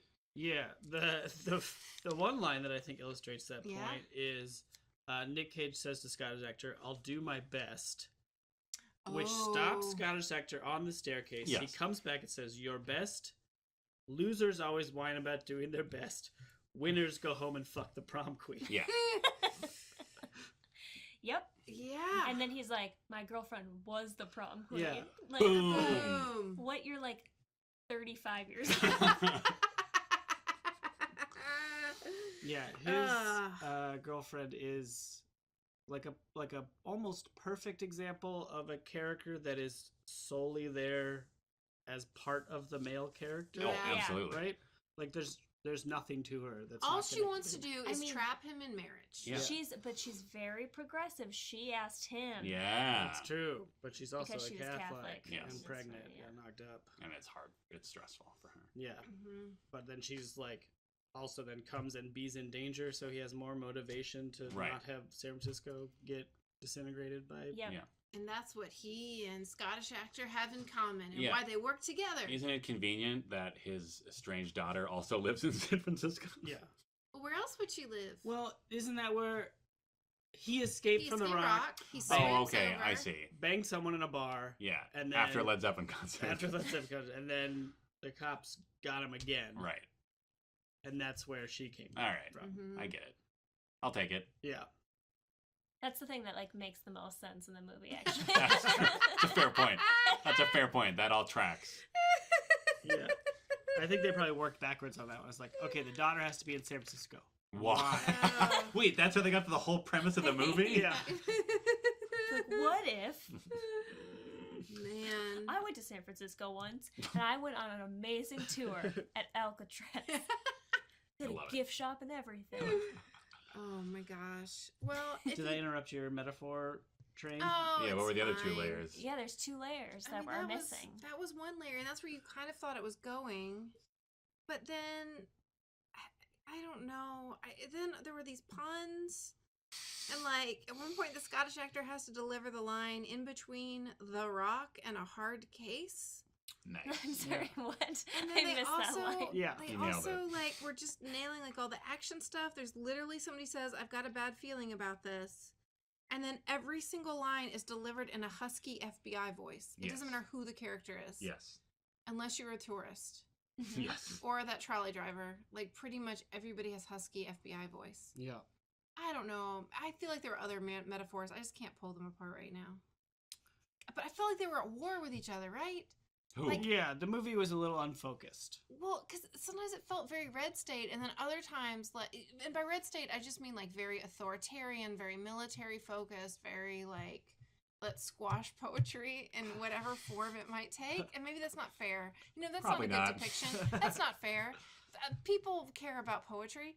Never mind. Scottish actor said. I He's should've like, I been- should have been a poet or a whatever. Farmer. Farmer instead of a super killer mega agent or whatever. Who knows who shot JFK? Probably him. Yeah. Think about it. Ooh, Mhm. James Bond. My 2 distinct memories of this movie. Yep, They happened. The like timing the furnace thing where he has to like roll Oh under. yeah, like, that was ridiculous. Gears and one fire. of my favorite things ever. I memorized So the much- sequence or whatever. God, amazing. Of like, why does that even exist? Yeah, like, I don't know what it's those gears do. purely for him to like roll. You know what it reminds me of is like a video game where it's like you have to like time when the you're in a factory and then the machines are like doing Frogger. stuff. Yeah. So he has to roll back and forth. I Yeah. did think that was a nice touch. Yes. That you roll to a safe spot, then roll back, then roll forward. Agreed. That seemed more like a combination lock. Yeah. Like embodied in a fiery furnace with weird metal things that swing around for no reason. Yep. Like sharp blades. Yeah. What? Why would you build a thing like that? I don't know. You got mining tunnels under there too. Yeah. The architecture of this place is insane. But then he pops open the door and says, "Welcome to the Rock." Which is Oh, he did nailed amazing. it. You're right. And then later they all come up into the shower and Ed Harris appears above them. And they're all, Yeah, I nailed it. Yeah. And then we have a very extended, just bloodbath between these Whoa. soldiers. That Yeah. went on for a long time. Yeah. That was an intense scene though. There's Yeah. a lot of yelling A lot of shooting. and then a rock falls and that sets off the Oh, Rube Goldberg. Oh, yeah. A lot of like chain of events things happening. Yeah. Yes. Yeah. Yes. They hinted that at the very beginning Right. with Nic Cage and his incompetent coworker have a whole Rube Goldberg. Oh yeah, with their setup. little like Nerf guns or Yes, whatever. that includes yeah. Flame. It does. And then there's a whole mineshaft Rube Goldberg thing that happens, and there's a shit. bunch of stuff like consequences. There's a standoff with a bunch of people all pointing guns at each other. Does Although I that guess it's- initial Rube Goldberg machine in the lab does that map at the entire movie? Oh. I don't remember when any of the things. Tweet at us. There was a hula dancer that got set on fire. That's all I remember. John C. McGinley's kind of like a hula dancer, right? Sure. Yeah. Yeah. Yeah, he gets set on fire. There is somebody, yeah. And like the ball going down the tracks is like the mine carts. Mhm. Oh. At some point, something falls into a test tube of chemicals and like makes a bunch of steam or whatever. Yeah. Is that like the guy getting the gas circle shoved into his mouth? Is that what Yeah. that is? Oh yeah. Oh. That was pretty cool. That was pretty cool. I don't know why he just decided to keep it with him that whole time, but it worked out. I had a problem with that. Yeah. Like a major. Okay, so like each of, essentially, I guess the plot of the movie Yes. is that the Scottish actor and Cage have to go onto the island and then like disarm all of the rockets that they have pointed at San Francisco. And there are 4 of them, just like Twister. Or what? oh, 4 rockets, just like there were 4 of those whatevers just in Twister. It was the Okay. exact same plot. You're reaching. You're reaching. Same plot. You're reaching so much. so they like find the rockets and they have to like take out the microchip that like directs it at Stuff. the stuff. Yeah. So, but inside of each of the rocket are like these like, yeah, what do we like a necklace almost of Mhm. like these like green. Orbs? They look like bouncy balls. Like Yeah. if you threw them down. Balls Yeah. of poison. Yeah. So they're like full of this chemical, whatever. So, but they're very fragile. We're told. Yes. And Nic Cage has one in his hand and is like being chased, so he just puts it in his pocket and then like jumps and like rolls through a window or Yeah. something, which makes no sense to me. Mhm. Like that's immediately gonna break. Beth, he had 3 weeks of firearm training. That's true. You did have 3 weeks of fire. Yeah. Also, those glass balls were, you know, I guess what bothers me the most about it is that they make you buy into this silly bit, right? And you finally buy into it, and then watching him run around with one in his hand, Yeah. and then shove it into somebody's mouth. Right. It's just like, well, wouldn't somebody's teeth get in the way? Like that's it's actually it's like a bowling ball, not a It's not a bowling ball. bowling ball. No, it's not that. A pool ball. That's it. Pool ball. Closer, yeah. Yeah, I would say. What golf was the ball. bet? Something about. I begged golf ball. Oh, it's Yeah. way bigger than a golf ball. It's not way bigger. It's like. I mean, it's definitely bigger. It's I'd maybe say a like racquetball. a racquetball. Oh, Yeah, Or like a I'd take that. lacrosse ball. Yep. Yeah. Yeah. In a beautiful string of pearls configuration. Very unstable. Very unstable. Here's a question for you. Okay, so if you have all these poison balls inside this rocket, right? And the idea, I guess, is that like if it's on a missile, it's just gonna detonate, right? Yeah. So why why would you even need the balls to be like in a weird, like dangly configuration? Couldn't you just have each of them in like their own little compartment? And then when it explodes, it just explodes? I don't know. Maybe it's just how they loaded them in there. I guess. I feel like the math on this was all wrong. Okay, so like, because one of them killed one person, right? And there were like 12 or something, and not maybe more than 12. I think there were more than 12. But that's if they're vaporized, though. That was that whole vaporized thing. Yeah, they're talking about putting it into the atmosphere, and then it kills disperses if it's just in one, the wind, blah, blah, blah. I sound irritated describing this because they explained it so many times, and it was so boring. It was so boring, and I still don't really totally retain the information. Do you feel like they explained it so many times because everyone's going to be like, wait a second. Wait a second. Why? Wait, why? Because, like, that should have killed... What I'm saying is, like, if you set up one rocket with, like, let's say, I don't know, like, 40 of them. Yeah, that sounds about right. That didn't... Okay, so that one only got the one guy. In Cage. Well, it's still in liquid form. Well, he also had to... atropine. But nobody else, like, in the area got affected. Yeah, it was like 100 feet radius. There are people pretty... Yeah, so, like, 100 times 40 is, like, not that big of a radius. But when it gets vaporized... Yeah, that's the distinction. Is like the missile creates, like, a dispersing vapor thingy. Okay. You know what I mean? Yes. That's it. That's literally the difference. Okay. Because then it, like, rains gas instead of... something. And people breathe it in versus just pours out. If you're someone who's taken way too much interest in chemical weapons over the years, feel free to tweet at us. Oh, no. And I don't know if we were people. Yeah, don't tweet at us. That's a bad idea. Yeah, maybe just be like, turn yourself into the FBI. If you were hashtag Hey FBI. Yeah, check me out. Well, just tag the FBI as well. Yeah. Just so they know what's going on. Yeah, just so they're aware, and so they understand this was just an innocent exchange of information. This is all taking a turn. But no, I think that was the premise, right? That was the premise of the thing. Yeah. I think we have to accept it. But that's what makes me mad, is that we have accepted the premise of this whole thing, and then Nicolas Cage just runs around with a glass ball of poison. Yeah. Like it's no bigs. Yeah. No, that should have exploded in his hand for sure. Oh, yeah. For sure. There is a lot of attempts at subtext with the characters, with all the military characters. Like everyone else, no subtext at all, because they explain all of their motivations all the time. Yeah. Nic Cage tells literally everyone he meets, my girlfriend's pregnant, and she's also in San Francisco. And Sean Connery says, like, I am gonna escape the Rock again. Like, literally, anytime they stop killing someone, he starts to walk away. Like, there's like 4 scenes, and Nic Cage is like, where are you going? He's like, I'm getting off the island. I said I wouldn't die on this place. Yeah.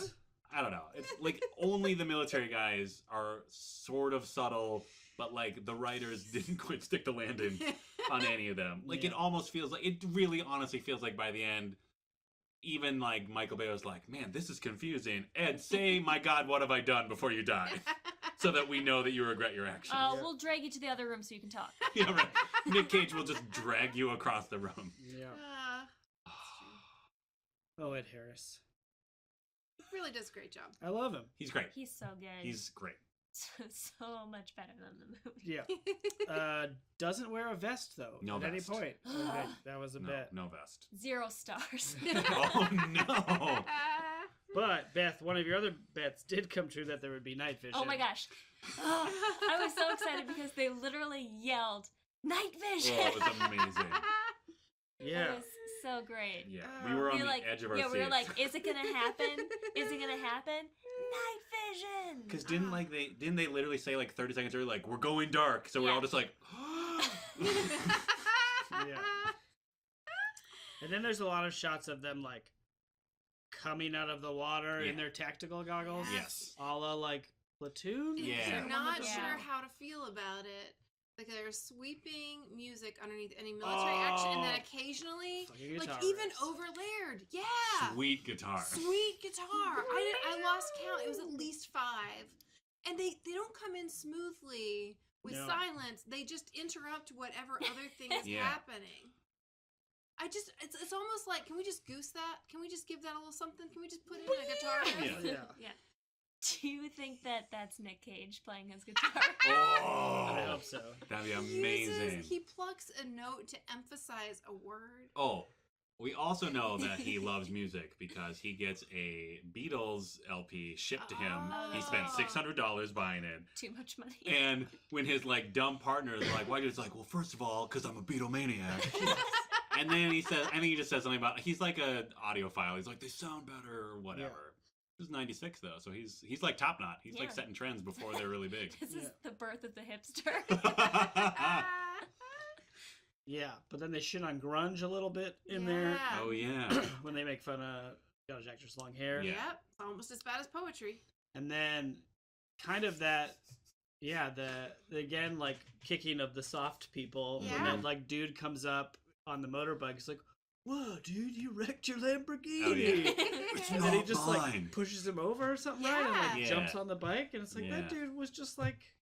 Yeah, and then has a weird confession, like, on a cell phone, as if you could hear him. As if anyone over could hear all that noise. And it's like, I stole some kid's bike. I'm not feeling that good about myself right now. Mm-hmm.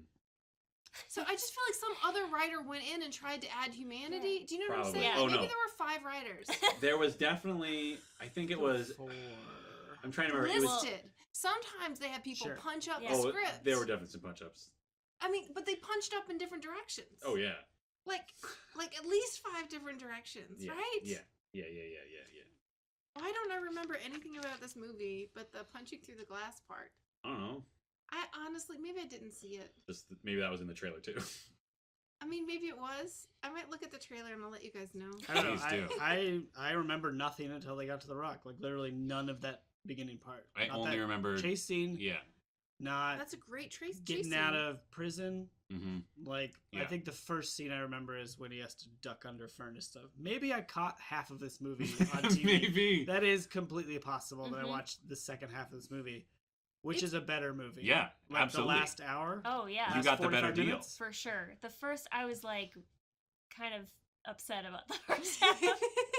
Like, I was like, what is happening? It was literally 40 minutes of Ed Harris looking dour, and then like random middle-aged men in suits, just like describing how the federal government works, basically. And we should talk about the president. Oh, that was my last MVP. Was president monologue. Yeah. One scene. He has one scene. He's mentioned 1 million times because they keep saying he's like coming. The president will be here in 5 hours. Yeah. And then like 8 hours later, get me the president. Get the president on the phone. And then he gives like an impassioned monologue to one person. Yeah, to his chief of staff, who he's not even looking at. No, he's like staring out the window thoughtfully. Oh, and his chief of staff gets chewed out for being too soft too. Oh yeah. I was thinking that like at the point where, spoiler alert, literally everyone else on team Reverse Escape into the Rock dies in the bathroom at Harris on top. When it's just Nic Cage and Sean Connery, I suddenly had this moment of just like, wow, this movie could literally have only happened at a very specific time in the history of film. You know what I mean? Like, there was a very narrow window where enough people would be like, we need to have a kick-ass action movie starring Nicolas Cage and 70-year-old Sean Connery. And the military is still kind of the bad guys. Like, Sort you of. couldn't do this in 2001. Yeah, that was another weird thing that it was almost a weird, like, hey guys, remember the 90s where, like, in the beginning where it was like, oh, it's like a Bosnian whatever. I'm like, oh, right. That was the thing that was happening in the 90s. Bosnia. Like, we were in that weird middle ground where, like, if that movie had been made, like, a few years earlier, it would have been some weird, like, you know, like, Kurdish liberation, like, rogue group or something. But we had just finished the Gulf War and saved America once again, USA number one. USA number one. You're welcome, Kuwait. You're welcome. Oh, man. Oh my gosh. Wow. Yeah. But then also not USA number one, because Ed Harris's whole speech to the government was like, a bunch of our boys were lasing the targets in the Gulf War. Yeah. And they all died on some, I don't know. It was so confusing. Yeah. It was such a confusing message about the military. For like what should be just an effects-driven action movie, right? Oh, so weird. We already talked about fighter jets going under the Golden Gate Bridge. Yeah. But I would say like the one shot that is better than that is Knife Cam. Oh, Knife Cam. Oh my god, Knife Cam is amazing. Like so much so that we rewound it and watched it again. Like they sneak into. I was writing down the prom queen line. I think that's why.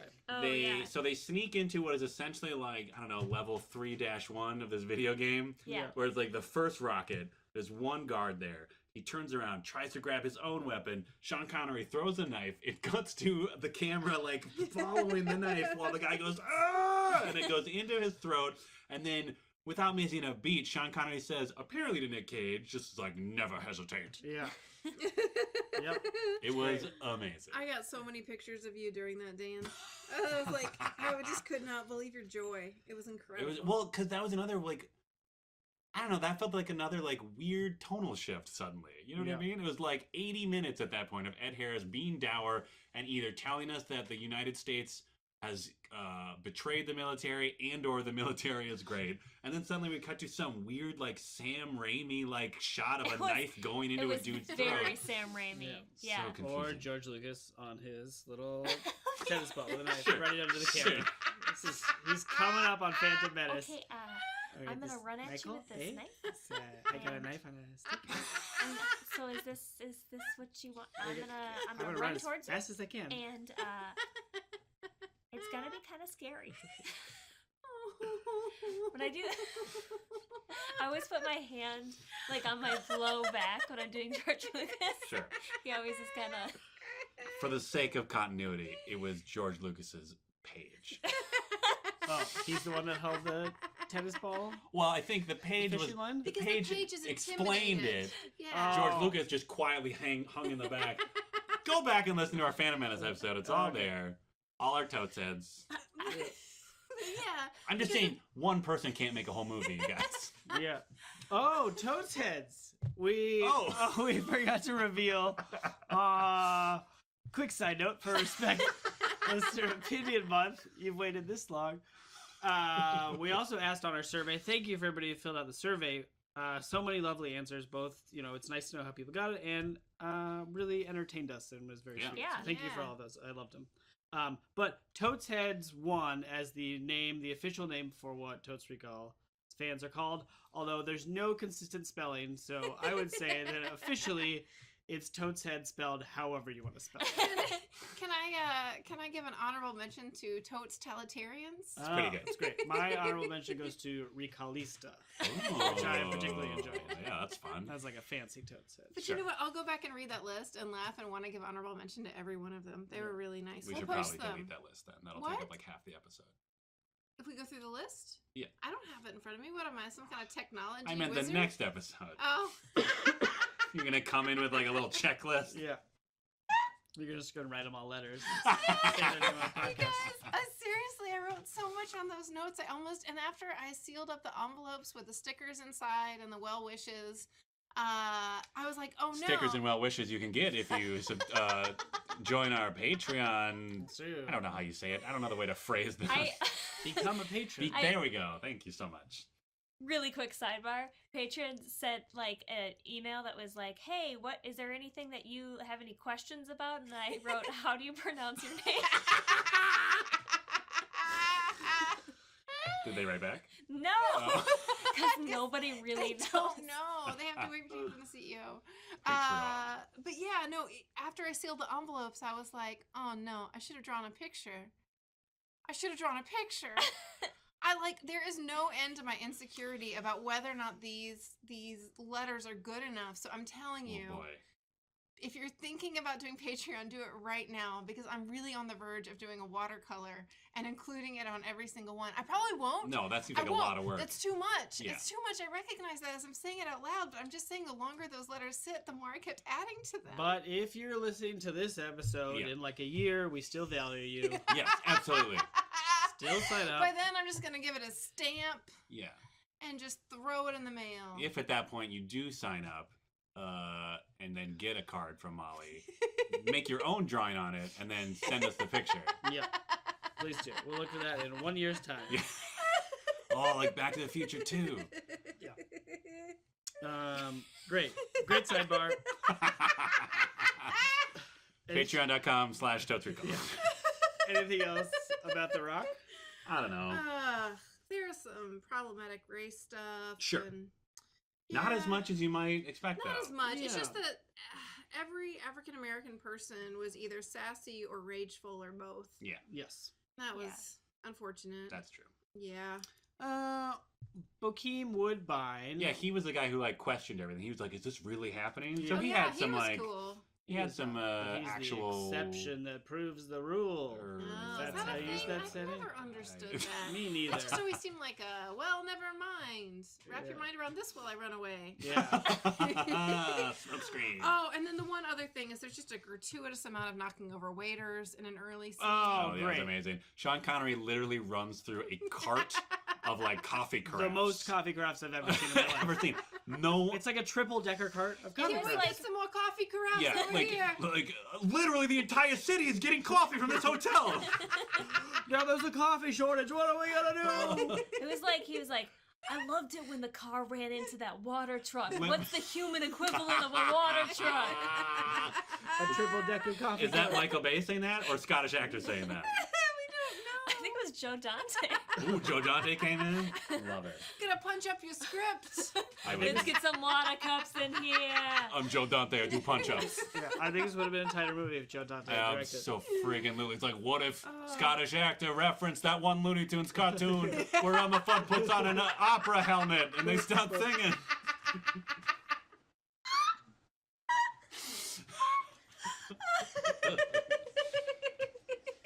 But that didn't happen, obviously.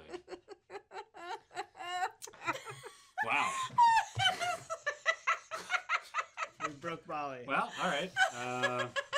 Well, before You can probably skip ahead a few more seconds if you're listening to this. before we get to how we felt about the movie, Yeah. how many green twister balls we gave it, we'd like to read reviews of our podcast, 5-star reviews of our podcast, and we're gonna read 2 Wow. What? because we got some in the bank, and there's 2 short Also, ones. There's 2 amazing accents or impressions that can be yeah. done. That's Yeah. true. That is true. Would anybody like to do one of the 2? I can do Sean I was Connery. gonna jokingly offer to do the accent of the girlfriend because it's all over the place. Do it. That But sounds no, amazing. I really feel like, listen, our listeners are tuning in for the Scottish actor and Nic Cage. Okay. You know they are. All right. Yeah. I can do Scottish actor. I don't know why you're looking at me. I didn't want to. Not even close. Beth, I Totes never- heads know you have an incredible Scottish accent. All right. This one is from Aquarian One. Ooh. Love. Oh, I love this podcast. That is all. nice. Thank you, Aquarian One. Classic Scottish actor delivery. Is Yeah. Sean Connery an Aquarius? Yeah. Great question. Hope he is. It's a sophisticated string of pearls. Okay, I got it. This is from Emma Wick. 5 stars. Best MSP podcast. 5 Grimer planes.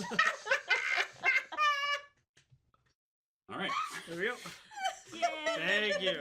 Amazing. And Thank you so much. Use of our own Oh, rating yeah, scale excellent use of- from Con Air. Great use Yes. of Grimer Oh, planes. yeah. Oh, it's That's a really- true Totes head right there. That's a Really true excellent. Totes. That's a Recalista. You're confusing the message.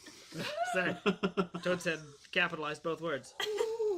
Great. So if you would like your review read on the podcast, leave it.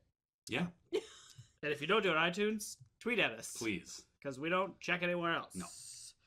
Okay, Dan, you gave it a cowardly 3, thinking there would be not enough freakouts in it. True. Wow. Pretty good prediction. Yeah, I mean, as we discussed, it did not hit Nic Cage for more than like just brief, almost Yeah. like Zeus's butthole. was it. painfully brief moments. Yeah. However, there was so much other, and apparently Molly has photographic evidence of this. There were so many moments that made me just cackle aloud because this movie was like so insane, but also like weirdly earnest all the time.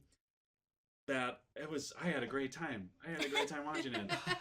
Oh man, I don't know. Like, it's not good, No. and it's not like at the level of Face Off or any of those kind of movies, but it was still incredibly entertaining to watch in its own way.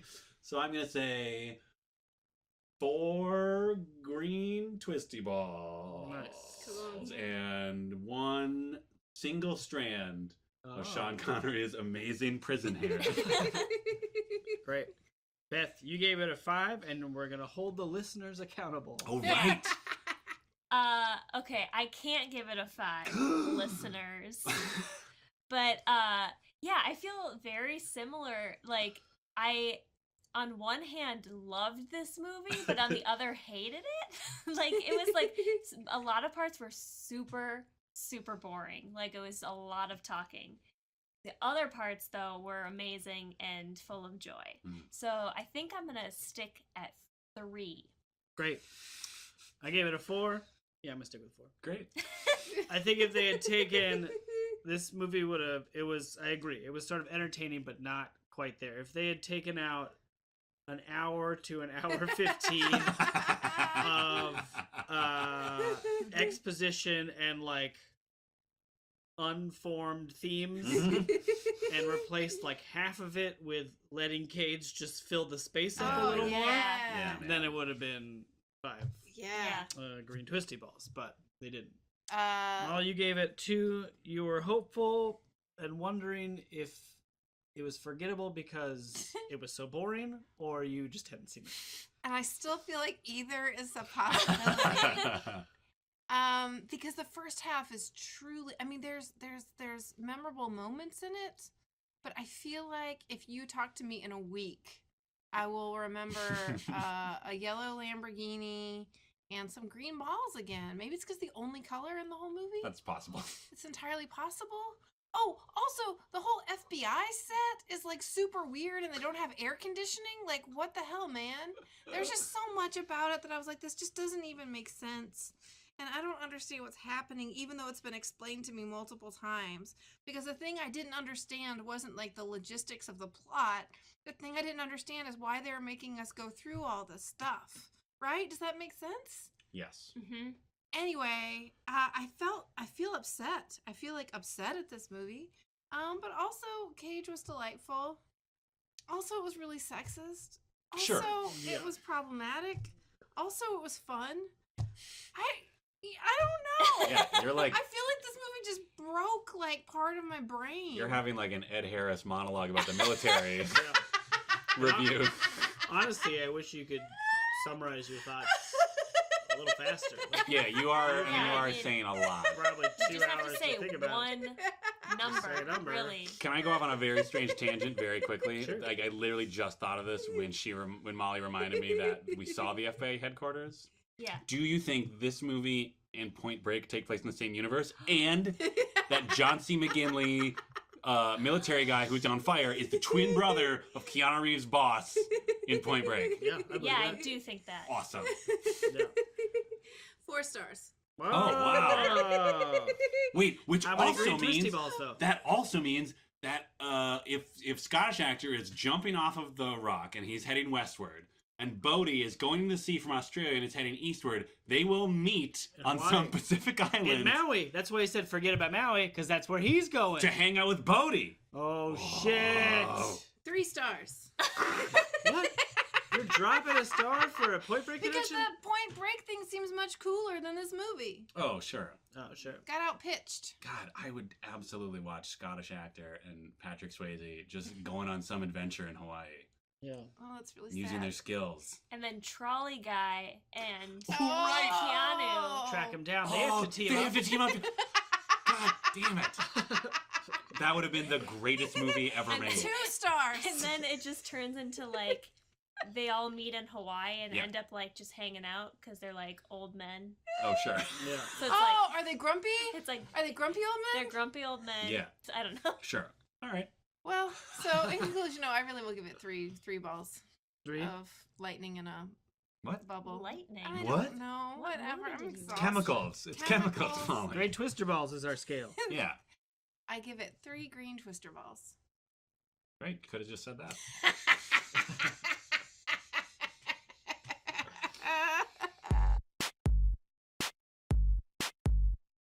Totes Recall is hosted by Molly Chase, Beth Gibbs, Dan DeQuette, and Dan Linden. Produced by Beth Gibbs. New episodes of Totes Recall drop on the 15th of every month. For more information and bonus content, visit us at totesrecall.com. Thank you so much for listening.